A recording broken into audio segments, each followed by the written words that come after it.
পুরো বাংলাদেশের তৌহিদি জনতা, ইসলাম প্রেমিক, দেশ প্রেমিক সকল সংগঠন যখন এক হয়েছে, এই এক হওয়ার কারণে তাদের পরাজয় নিশ্চিত নিশ্চিত নিশ্চিত।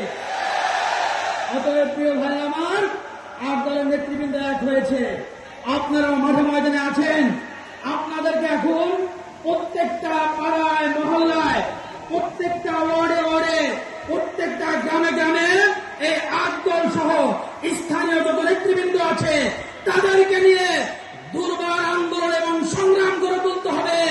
আগামীর বাংলাদেশ হবে ইসলাম দেশপ্রেমিক নাগরিকদের বাংলাদেশ।